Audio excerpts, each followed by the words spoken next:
Hari ini kita mau sama-sama menyimak sebagian firman Tuhan. Ini sangat penting Bapak Ibu. Sebenarnya saya mempunyai khotbah lain, tapi kemarin setelah saya sharing di ibadah doa, Tuhan terus berbicara sama saya begitu kuat tentang kondisi gereja Tuhan dan kondisi kehidupan manusia di akhir zaman ini. Ada satu hal yang dilupakan, ya, karena kita dibawa kepada satu kondisi yang begitu menyenangkan kehidupan ini sehingga kita lupa dasar yang sangat penting itu. Nah, dasar yang sangat penting itu apa sih? Dasar penting itu tentunya Tuhan. Pertanyaan saya kepada Bapak Ibu, seberapa Bapak Ibu yang ingin mengalami Tuhan? Saya boleh lihat tangannya. Yang ingin mengalami Tuhan? Dan Bapak Ibu mau berjumpa dengan Tuhan? Ya. Nah, saya cuma mau beritahu kepada Bapak Ibu bahwa Tuhan yang Anda ingin alami dan Anda ingin jumpa, Dia ada di sini loh. Dia ada di sini, ya. Dia bersama-sama kita. Boleh kasih tahu samping kiri kananmu bahwa Dia ada di sini dan Dia bersama-sama kita, ya. Dengan iman katakan seperti itu. Nah, dasar firman Tuhan dan menjadi pemikiran kita, saya akan buka beberapa ayat. Kata beberapa ayat memang lumayan banyak hari ini kita baca. Lukas pasal yang ke-5 ayat 1 sampai ke-7. Ya, saya bacakan buat Bapak Ibu, perhatikan saja. Bapak Ibu boleh catat ini maksudnya apa sih gitu. Pada suatu kali Yesus berdiri di pantai Danau Genesaret, sedang orang banyak mengurumuni Dia hendak mendengarkan firman Allah. Ia melihat dua perahu di tepi pantai. Nelayan-nelayannya telah turun dan sedang membasuh jalannya. Ia naik ke dalam salah satu perahu itu, yaitu perahu Simon, dan menyuruh dia supaya menolakkan perahunya sedikit jauh dari pantai. Lalu ia duduk dan mengajar orang banyak dari atas perahu. Setelah selesai berbicara, ia berkata kepada Simon, "Bertolaklah ke tempat yang dalam dan tebarkanlah jalamu untuk menangkap ikan." Simon menjawab, "Guru, telah sepanjang malam kami bekerja keras dan kami tidak menangkap apa-apa, tetapi karena Engkau menyuruhnya, aku akan menebarkan jala juga." Setelah mereka melakukan, mereka menangkap sejumlah besar ikan, sehingga jala mereka mulai koyak. Lalu mereka memberi isyarat kepada teman-temannya di perahu yang lain supaya mereka datang membantunya. Dan mereka itu datang lalu menerima bersama-sama, mengisi kedua perahu itu dengan ikan hingga hampir tenggelam, tapi nggak tenggelam. Ini bagian pertama dari kitab Lukas. Ini namanya saya akan coba untuk membawa Bapak Ibu untuk melihat apa yang terjadi di situ. Kalau kita baca secara narasi, kalau saya mau jelaskan satu persatu secara ekspositoris, itu kan panjang sekali. Tapi saya hanya simpulkan satu hal. Setiap orang punya masalah. Dan setiap masalah pasti ada jalan keluarnya. Setuju dengan saya enggak? Bilang sama samping kiri kananmu, kamu juga punya masalah. Aku juga punya masalah. Tapi setiap masalah ada jalan keluarnya. Kalau kita lihat masalah, maka masalah itu yang menarik kita ke dalam masalah itu. Semakin kita memikirkan masalah, dan masalah itu semakin besar. Masalah itu semakin besar, masalah itu yang akan menenggelamkan kita. Tapi kalau kita percaya firman Tuhan, hidup ada masalah dan juga ada solusinya. Solusinya ada dua. Yang pertama, cara kamu menyelesaikannya. Bapak Ibu, Kalau masalah itu yang memang kerumitan saja dalam hidupmu, hanya kerumitan, tahu ya kerumitan ya, gampang, selesaikan saja dengan ilmu. Tapi kalau masalah itu yang tanda kutip agak-agak misteri, siapa tahu hari ini kita duduk sama-sama, tiba-tiba dipanggil Tuhan, kan itu misteri. Iya apa ya? Apakah itu bukan masalah? Ya masalah juga. Tapi kalau kita menatap masalah itu, akan menyiksa diri kita, membawa kita kepada suatu kondisi. Nanti sore saya akan lanjut sesi ini. Orang yang gak bisa keluar dari masalah, karena dia disandra oleh masalah. Kalau saya boleh bilang menggunakan satu bahasa yang saya pinjam dari psikologi, ada istilah amigdala hijacking. Saya tukar, ini masalah hijacking. Hijacking itu ada penyanderaan. Amigdala itu pikiran, reaksi manusiawi kita yang menyandera kita. Manakala kita melihat sesuatu, pasti langsung kita menangkap itu berdasarkan nalar kita disandera. Akibatnya kita ketakutan. Nah itu ya.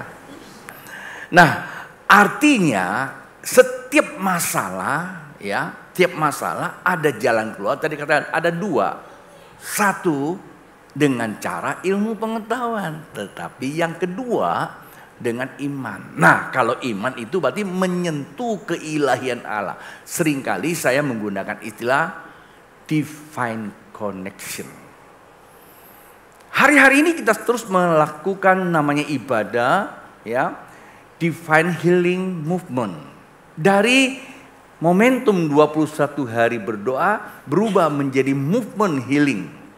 Kesembuhan-kesembuhan yang kita izinkan Tuhan bekerja. Dan saya lihat banyak anak-anak Tuhan, remaja-remaja disembuhkan mentalnya. Kerusakan dunia dimulai dari kerusakan mind. Dunia ada 3 bagian di dalamnya. Saya sebut 3M. Man, mind, and mood. Manusia diberikan kepercayaan oleh Tuhan untuk mengendalikan kehidupan ini. Maka manusia itu punya mind, pikiran. Nah pikiran ini kalau rusak, moodnya rusak, selesailah dunia ini. Paham ya? Oleh sebab itu Tuhan hari-hari ini terus menyembuhkan mindnya, jiwa manusia. Supaya jiwanya yang sehat, maka tubuhnya yang kuat bisa mengerjakan kehidupan ini seturut dengan kehendak Allah. Menyatakan kerajaan Allah di tengah-tengah kita. Tadi kesaksian dari Ibu Angel. Mama Angel. Ibu Angel, mamanya Angel. Nah, yang pertama pembacaan kita itu menyatakan apa? Dalam masalah apapun, satu hal yang perlu Anda ketahui, Yesus hadir di situ. Artinya Yesus hadir di tengah murid-muridnya sepanjang malam, Pak Bu. Sepanjang malam coy. Jala ikan dapatnya apa? Kalau cumi-cumi masih bagus. Dapatnya apa? Ikan teri bagus. Kalau dibikin ikan kering juga ikan teri mahal. Apalagi kalau pakai sambal. Wah itu juga enak. Tapi yang didapat apa? Sampah. Akibatnya kecewa. Kendati pun sepanjang malam tidak dapat apa-apa. Tidak menghasilkan ikan. Tapi di tengah-tengah itu ada nama siapa? Yesus Kristus Tuhan. Pertanyaan saya Bapak Ibu. Apa sih Bapak Ibu hadapi hari-hari ini?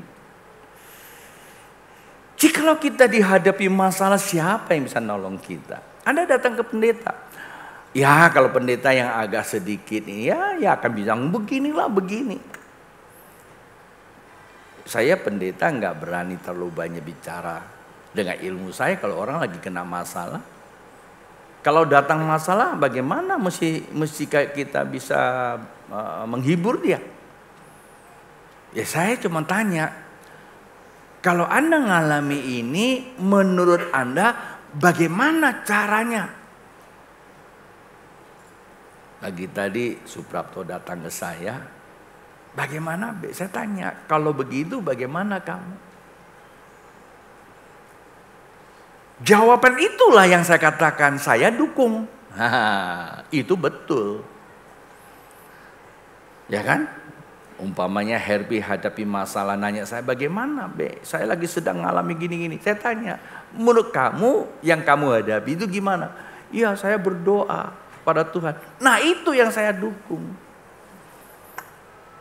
Doa dulu, nanti Tuhan yang mencerahkan. Artinya apa?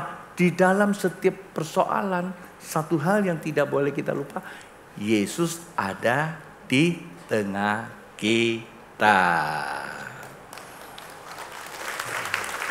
Ya, Anda meresponi demikian, aku lebih suka ya. Sebab karena firman ini melekat kepada Bapak Ibu. Ini masalah pertama. Setelah itu Tuhan bawa mereka menjadi muridnya. Lalu alami lagi satu kondisi. Habis itu Tuhan Yesus disalibkan. Lalu mati. Nah ini masalah lagi. Di saat waktu dia Yesus hidup, mereka menangkap ikan. Sepanjang malam tidak dapat ikan, datangnya Tuhan Yesus. Lalu Tuhan Yesus mengajar, lalu katakan, tebarkan jalamu. Lalu mereka bilang, karena engkau yang suruh, kendati pun sepanjang malam nggak dapat loh. Tapi kadang engkau yang suruh, tebarkan aja. Malah dapat ikan banyak. Alkitab katakan nyaris tenggelam itu kapal. Tapi itu dia. Orang yang meresponi firman Tuhan, dia mengerti bahwa hidup ini tidak boleh ego. Maka dia panggil teman-temannya. Datanglah teman-temannya itu untuk mengisi ikat itu supaya jalannya tidak sobek dan tidak tenggelam. Selamatlah mereka. Setelah itu apa? Setelah itu mereka berubah hidupnya. Kata Tuhan, hari ini aku akan jadikan engkau menjadi penjala manusia. Saya kadang tertarik loh dengan cara Tuhan. Hati orang yang diubahkan oleh hadiratnya Tuhan tidak lagi bersifat ego, maka Tuhan akan memberikan dia urapan yang baru. Untuk jadi kaya, jadi sukses, mudah. Tanpa Tuhan juga bisa. Pak Bu, ada begitu banyak orang pengen jadi kaya.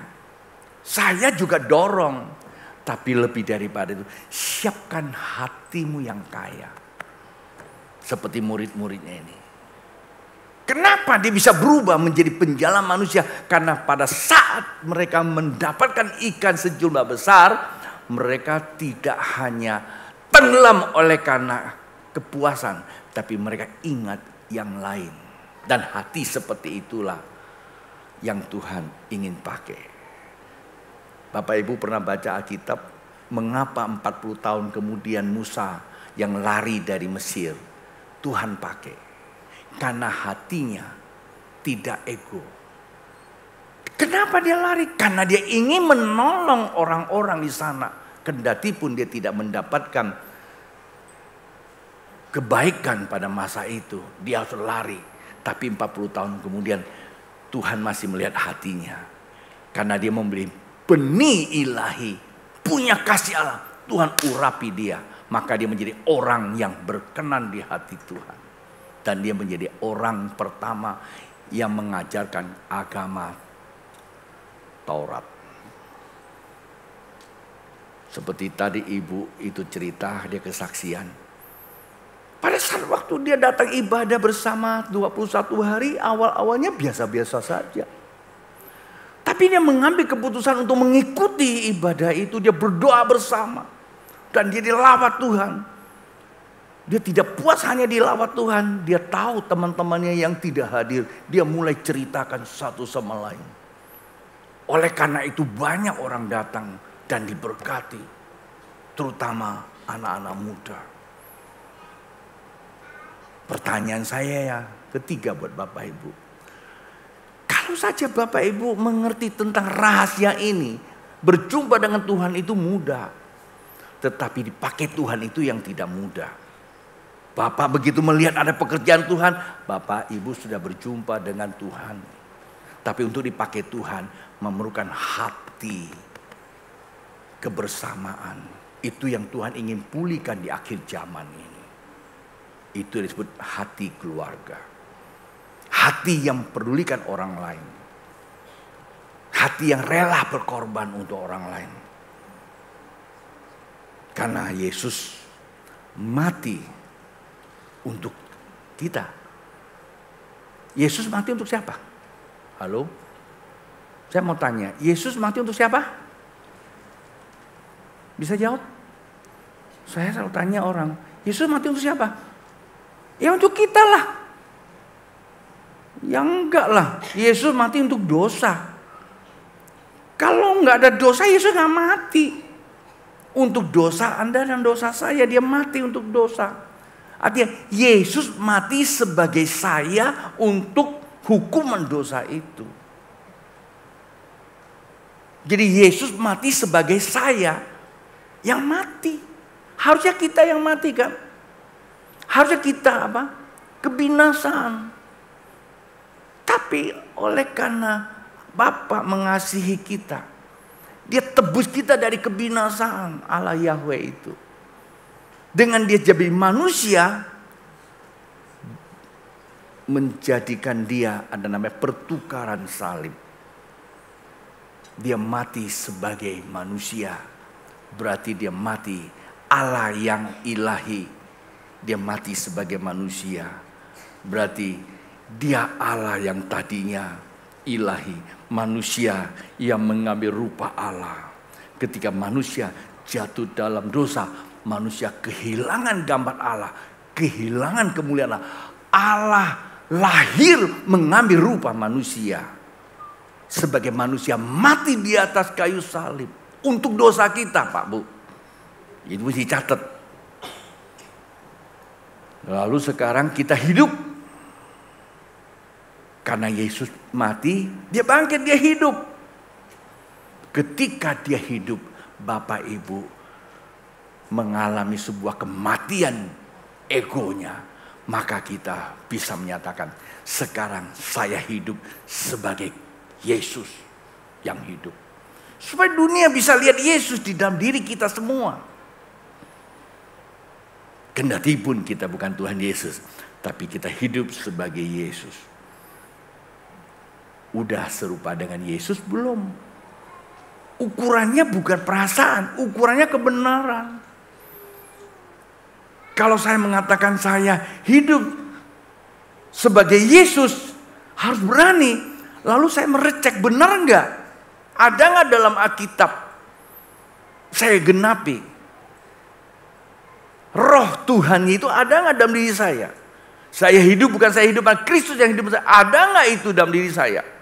Kalau ada, berarti kasih, sukacita, damai sejahtera, kesabaran, kemurahan, kebaikan, kesetiaan, kelemah lembutan, dan penguasaan diri.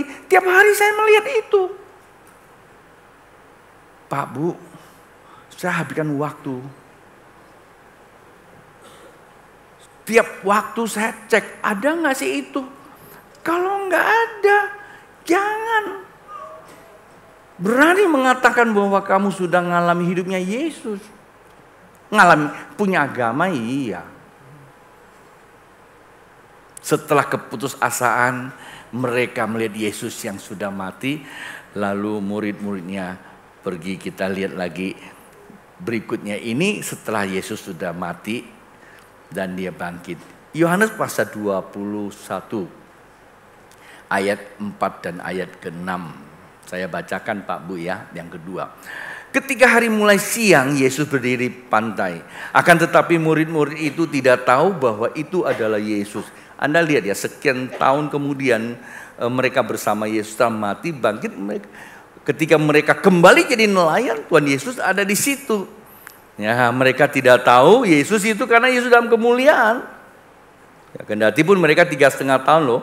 Ayat 5 berkata, kata Yesus kepada mereka, hai anak-anak, adakah kamu mempunyai lauk pauk? Jawab mereka, tidak ada. Pak Bu, saya memahami kenapa hari ini Tuhan memanggil dia anak-anak. Padahal kita tahu mereka itu sepanjang 3,5 tahun panggil dia rabi. Harusnya panggil murid toh. Hai muridku kan. Hai Simon. Hai Paulus. Hai Matias. Hai Yohanes, kan gitu. Tapi kenapa ini anak-anak? Inilah kebapaan, keilahian Allah kembali kepada seorang bapa. Kenapa mesti panggil anak? Rupanya dalam arti kata anak itu adalah kembalinya keluarga ilahi, keluarga kerajaan Allah. Bapak Ibu, kalau ayahmu memanggil kamu, anakku, papa sayang lah. Rasanya gimana? Saya ini udah tua, umurnya udah 66. Papa saya udah gak ada. Jadi gak tahu siapa yang bilang begitu. Tapi anak-anak saya, Pak, kami sayang Bapak loh. Itu aja rasanya gimana? Ini hubungan antara hubungan energi ilahi yang namanya apa? Hubungan keluarga. Ini yang Tuhan mau pulihkan. Saya akan banyak singgung dari hari Kamis itu. Tentang pemulihan kemah Daud itu. Maka dia katakan, anakku. Waktu dia bilang anakku, mereka yang tadi keputusasaan tiba-tiba terengkuh kembali harapannya. Bapa di sorga memanggil Yesus anak yang kukasih. Wih, luar biasa. Itulah sebabnya kita disebut anak Allah. Kalau kita anak Allah, maka Allah tidak pernah tinggalkan kita. Dalam kekosongan dan kebingungan. Murid-muridnya pada saat itu dalam kebingungan karena Yesus sudah pergi, udah meninggal. Tapi dia berkata, tidak sekali-kali aku meninggalkan kamu. Seperti apa? Yatim piatu. Itu kan berarti Bapa. Ketiadaan Tuhan itu membuat kita kehilangan Bapa. Maka dia pakai anakku. Saya teruskan lagi ayat yang berikutnya. Ayat ke-6. Maka kata Yesus kepada mereka, tebarkanlah jala di sebelah kanan perahu. Maka kamu akan peroleh. Lalu mereka menebarkannya. Lalu mereka tidak dapat menariknya lagi karena banyaknya ikan. Ini setelah Yesus sudah mati. Ya kan? Kok mereka enggak ini ya? Kalau kami orang Jakarta bilang, kok dia enggak bacot lagi ya? Tuhan kami ini sepanjang malam gak dapat ikan loh. Kok enggak lagi ya? Oh, karena dia panggil anak-anak. Begitu kata anak itu terhubung namanya divine connection itu. Mereka enggak lagi ada keraguan, yang ada cuma satu. Engkau Tuhan suruh, sakit apapun kulakukan. Maka itu terjadi Bapak Ibu. Kita kadang-kadang mengaku orang Kristen tapi ada begitu banyak suara disampaikan. Kendati pun bukan Tuhan sendiri yang langsung bicara melalui pendeta tapi dibacain Alkitab. Kita dengerinnya tuh seperti kita cuma dengar sebagai seorang punya agama tok aja. Salah enggak? Ya saya hanya katakan tergantung persepsi Anda. Tapi buat saya itu salah. Coba waktu kita baca kitab itu bukan seakan-akan. Tapi memang Tuhan tuh sedang berbicara sama kita. Oleh sebab itu Tuhan menggunakan banyak kiasan. Kalau Bapak Ibu yang pernah pacaran, waktu Bapak Ibu pernah pacaran atau yang sedang pacaran, kalau dapat surat sekarang nggak ada lagi ya. Pacaran pakai surat ya, pakai WA kali ya. Kalau zaman dulu Anda begitu dapat surat, bacanya surat, tapi hati rasanya apa? Hadir. Betul enggak? Begitu baca, dak-dikduk hatinya itu. Tapi gimana Anda baca Alkitab? Bagaimana Bapak Ibu mendengarkan khotbah? Kalau hatimu belum dak-dikduk berarti memang Tuhan itu tidak maha hadir. Pada Alkitab kan Tuhan itu maha hadir. Yang kedua yang kita tadi baca itu, setelah Tuhan Yesus mati pun dia hadir dalam persoalan kehidupan. Artinya Tuhan maha hadir. Tema saya hari ini adalah menyadari Tuhan maha hadir. Kita lihat ayat berikutnya.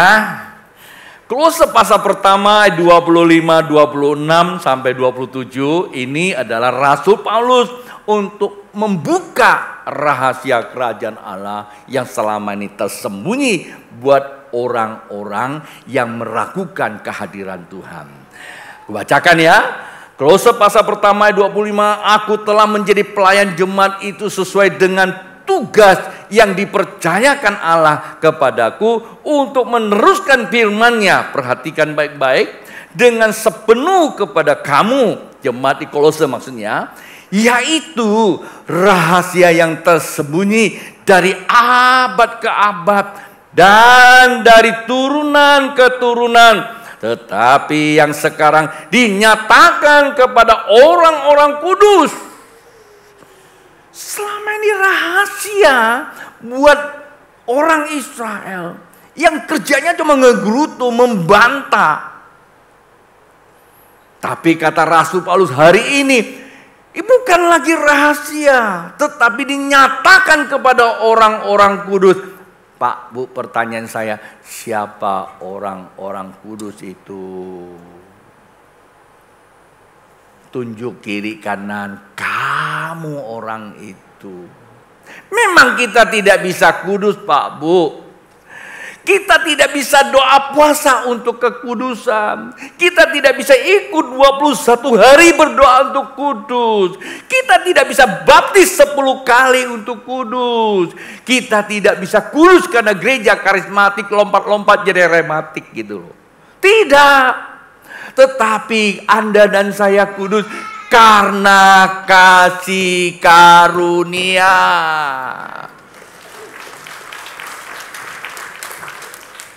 Membuktikan Bapak, Ibu, dan saya kudus, ayat yang ke-7. Kepada mereka Allah memberitahukan betapa kaya dan kemuliaannya rahasia itu di antara bangsa-bangsa lain. Apa itu? Yaitu Kristus ada di tengah-tengah kamu. Kristus yang adalah pengharapan akan kemuliaan. Goyang kiri kananmu, rupanya Yesus ada di sini loh. Itu rahasianya.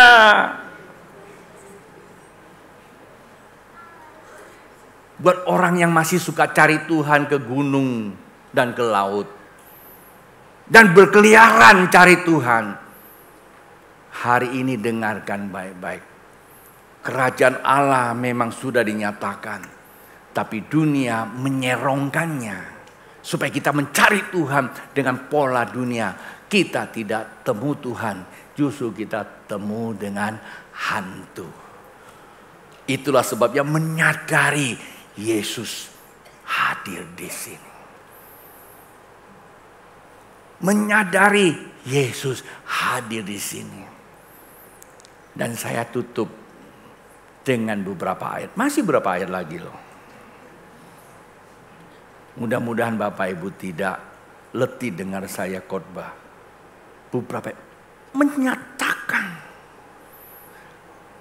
Kelihatannya firman Tuhan disampaikan begitu luar biasa. Allah ada di sini. Mari Pak, Bu. Ketika Allah hadir, ketika hadiratnya itu nyata, apa yang kita alami? Ini ayat penentunya. Pemusik boleh ke atas. Nanti kita nyanyikan lagu Allah Yahweh. Yohanes pasal 20 ayat 19 berkata seperti ini. Ketika hari sudah malam pada hari pertama minggu itu, berkumpullah murid-murid Yesus di suatu tempat dengan pintu-pintu yang terkunci karena mereka takut kepada orang-orang Yahudi. Pak Bu, pada hari itu sebenarnya yang berkumpul juga orang Yahudi loh. Saya mau kasih tahu lah, hanya perbedaan keyakinan itu bisa membuat dunia ini kiamat. Sama-sama orang Yahudi juga kok. Hanya satu agamanya yang diajarkan oleh Musa. Tetapi ini bukan diajarkan oleh Musa, tapi Tuhan sendiri yang datang, yaitu bernama Yesus. Sehingga bukan terpesona atau terkagum, tetapi tertukar kehidupannya. Sehingga mereka hidup, bukan lagi mereka hidup, tapi mereka hidup sebagai Yesus. Maka nggak bisa, Yesus saja disalibkan. Barang siapa yang hidup sebagai Yesus, dia juga akan dikejar. Mereka ketakutan. Coba lihat wajah kiri kanan. Kayaknya sama ya. Ketika ada masalah kita juga ketakutan kan? Ayolah, ngaku saja. Baru banyak bocor aja udah ketakutan. Baru mobil pinjam 2 hari belum balik aja. Kayaknya dunia udah mau kiamat. Oh, sorry. Saya tidak sedang ngomong Anda loh. Saya lagi cerita tentang orang Singapura. Walaupun orang Singapura pernah komplain sama saya, jangan gitulah pastor. Ya kan saya ngomong begitu doang. Hei, kita takut karena kita tidak tahu Allah. Tapi Anda perhatikan apa yang terjadi di ayat berikutnya. Pada waktu itu datanglah Yesus dan berdiri di tengah-tengah mereka dan berkata, damai sejahtera bagi kamu. Ini luar biasa ayat dia. Baca berikut lagi, baca sendirilah. Bilang apa? Kalau kamu takut Tuhan berikan damai sejahtera. Tuhan tidak langsung kirim emas 3 teku. Kalau kirim emas, Anda belum tentu bisa bahagia kan? Coba kalau dokter bilang bahwa Anda kanker, terus saya datang bawa emas 1 kilo, Anda bisa bahagia enggak? Saya pernah loh sakit 1,5 tahun. Uang saya banyak waktu itu juga. Jabatan saya masih direktur. Saya ngebayang kiri saya ada duit, kanan ada duit. Ada arti buat saya. Maka itu Pak Ibu, duit boleh punya, jabatan boleh punya, tapi jangan hilang Tuhan. Kalau engkau hilang Tuhan, capek. Begini-gini, gembala kamu itu pernah menduduki jabatan cukup tinggi loh. Direktur utama. Perusahaannya sampai hari ini masih bertengger. Tahu bertengger? Karena anak-anaknya masih ada masalahnya. Saya nggak sebut namanya lah. Buat apa sih membanggakan itu? Tapi itu dia bisa nolong saya ketika cuma hanya 1,5 tahun nggak bisa tidur. Yesus hadir bukan karena agama. Yesus hadir bukan karena pendeta. Yesus datang bukan karena doa saya. Yesus datang karena dia mengasihi saya. Maka Yesus sama mengasihi Bapak Ibu. Damai sejahtera. Kan nggak elok kalau nggak diselesaikan ayat berikutnya. Ayat 21, maka Yesus sekali lagi, damai sejahtera bagi kamu, sama seperti Bapa mengutus aku, demikian juga sekarang aku mengutus kamu. Ayat 22, sesudah berkata demikian, ia menghembusi mereka dan berkata, terimalah Roh Kudus. Ayat 23, jikalau kamu mengampuni dosa orang dan dosa diampuni. Jikalau kamu menyatakan dosa orang, tetap ada dosanya itu, tetap ada. Sulit dia ngerti ya. Saya simpulkan Bapak Ibu, closing khotbah saya. Allah Maha hadir. Sadar ketika kita menyadari Allah hadir di dalam hidup kita, pertama, kamu akan mengalami apa? Damai. Berdamai sama satu sama lain bukan sekedar slogan agama. Berdamai tidak ada lagi ada topeng. Pak, Bu, siapa yang gak punya masalah dalam hidup ini? Semua punya masalah. Siapa yang tidak pernah disakiti dalam hidup ini? Semua pernah. Dan pertanyaan, siapa yang tidak pernah menyakiti orang? Semua pernah, termasuk pendeta. Tetapi ketika saya mengalami hadirat Allah, damai. Yang menyakiti saya tidak lagi kelihatan. Ketika saya menyakiti mereka, saya akan jumpa dengan mereka. Saya akan mengobrol sama mereka. Maka saya ada hari ini sebagai hamba Tuhan. Itu yang pertama. Yang kedua apa? Yang kedua, kepenuhan Roh Kudus. Karena itu yang terpenting dalam hidup ini. Alkitab katakan, hei, janganlah kamu mabuk oleh anggur. Kesukaan manusia adalah kemewahan. Termasuk saya juga suka mewah. Bukan tidak boleh, Pak, Bu. Kalau Tuhan beri, kenapa tidak? Tapi terkadang kita mau memewahkan diri, memaksakan diri. Tapi kita lupakan kehendak Allah. Kehendak Allah adalah untuk sesama kita. Berbagi. Sebanyak kita berbagi, sebanyak itulah kita mengalami rengkuhan Tuhan. Penuh Roh Kudus. Yang ketiga, terima kuasa mengubah kehidupan. Pak, Bu, kehidupan ini sudah kacau. Kehidupan sudah rusak.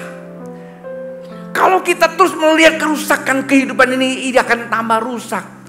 Bapak Ibu yang mengalami koneksi dengan Tuhan, yang bisa mengatakan, memang kehidupan rusak, tapi ada Yesus dalam saya. Kehidupan akan menjadi mulia karena nama Tuhan dipermuliakan. Orang itulah sesungguhnya mengalami hadirat Allah. Allah Maha hadir. Jika engkau menyadari Allah hadir, yang pertama mengalami damai sejahtera. Yang kedua kepenuhan Roh Kudus. Yang ketiga, kau terima kuasa mengubah kehidupan. Tuhan memberkati. Mari kita bangkit berdiri.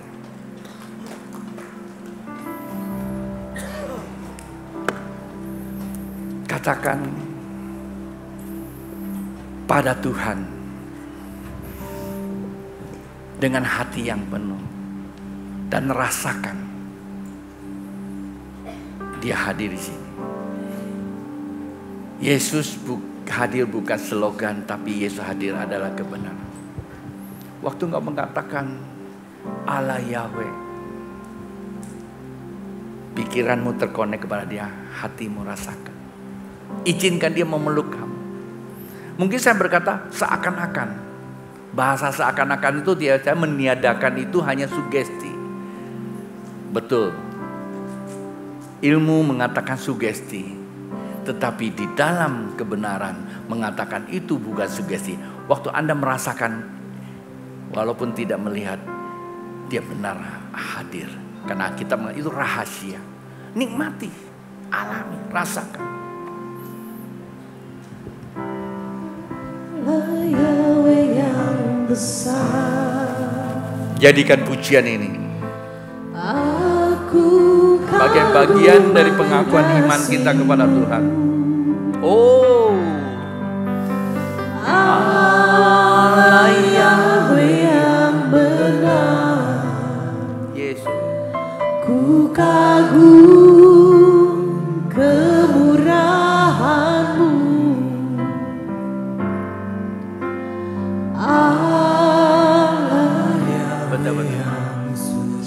Saya mau berkata terus terang. Biasanya kalau saya mimpin khotbah, untuk keterbukaan hadirat itu agak lama. Tapi kali ini kok cepet banget. Hadirat Allah terbuka. Selubung yang menutupi ketakutan Anda sudah dicabut. Artinya Tuhan siap landing di hati. izinkan semua. Anda akan mengalami damai. Pertama akan mengalami damai, nyanyi ya damai. Roh Kudus akan landing dalam hati. Kamu nanti terima kuasa untuk mengubah kehidupan. Anda yang sedang mengalami apapun akan berubah oleh karena Dia bukan seorang pengkhotbah. Allah Yahweh yang besar. Oh Yesus Tuhan. Aku kagum akan kasih-Mu. Allah Yahweh yang benar. Yes. Ku kagum kemurahan. Oh. Allah Yahweh yang suci. Jadi hidupku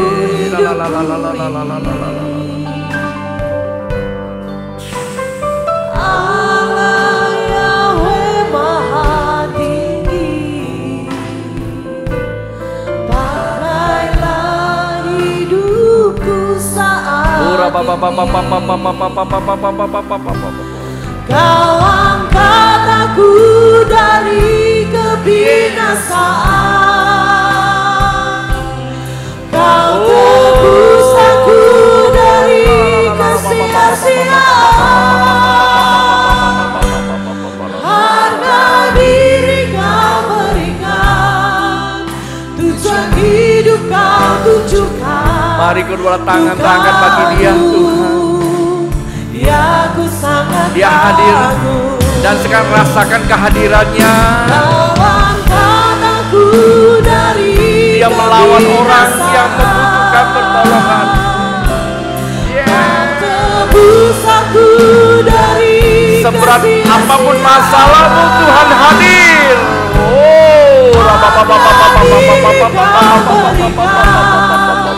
Tujuan hidup Kau tunjukkan. Ku kagum, ya ku sangat kagum. Kau angkat aku dari kebinasaan. Kau tebus aku dari kesia-siaan. Harga diri Kau berikan, tujuan hidup Kau tunjukkan. Ku kagum, ya ku sangat kagum. Musik mainkan pujian itu.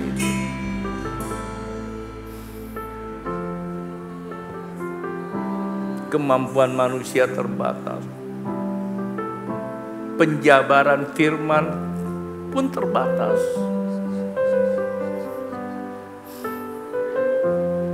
Tapi Tuhan sendiri hadir. Dan Roh Kudus tidak terbatas. Jangan batasi Dia. Apa yang menjadi masalahmu, kendati pun berat, saya bisa merasakan, tapi saya tidak sanggup menolong kamu. Tapi Dia Tuhan, Dia Allah. Dia tidak sekali-kali tinggalkan kamu. Tanganmu terangkat, Tuhan mau melawat. Bapa,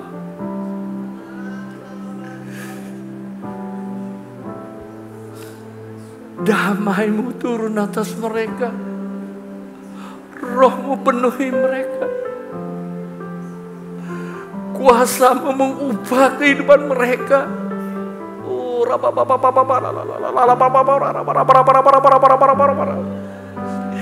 Yang bawa sakit, penyakit, kesembuhan terjadi.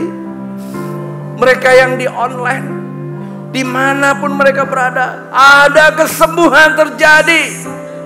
Ada kelepasan, ada kelegaan, akan ada pemulihan. Di dalam nama Yesus, sekarang semua yang di sini mau di rumah, terima penuh.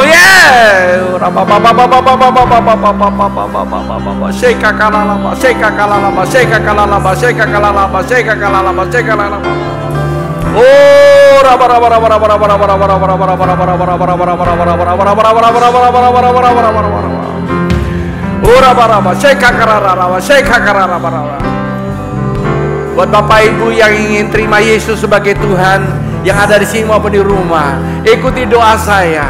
Tuhan Yesus, sekarang saya percaya bahwa Engkau adalah Mesias, Anak Allah yang mati di atas kayu salib untuk dosa saya, dan sekarang saya hidup karena Tuhan, maka saya hidup sebagai Kristus untuk menyatakan kemuliaan-Mu di dalam nama Yesus. Buat Bapak Ibu yang sudah terima Yesus, engkau akan dibimbing kembali, hubungi kami. Kalau Anda di luar gereja atau di luar pulau, hubungi gereja setempat. Akhirnya Bapak Ibu, ibadah kita akan tutup. Persiapkan hatimu memberikan persembahan dan terangkat tangan. Segala apa yang kau korbankan bagi pekerjaan Tuhan, Tuhan memperhitungkan seturut dengan hatimu. Diberkatilah setiap orang yang memberi, yang mengembalikan perpuluhan, dan setiap apa yang engkau telah janjikan, Tuhan memberkati. Jemaat yang dikasihi Tuhan dan saya kasihi, ibadah sudah selesai. Dan sekarang pulang serta membawa berkat dari Allah Bapa, cinta kasih Yesus Kristus di dalam persekutuan Roh Kudus, membawa sekalian dari saat ini sampai Yesus datang kedua kali. Yang percaya katakan amin.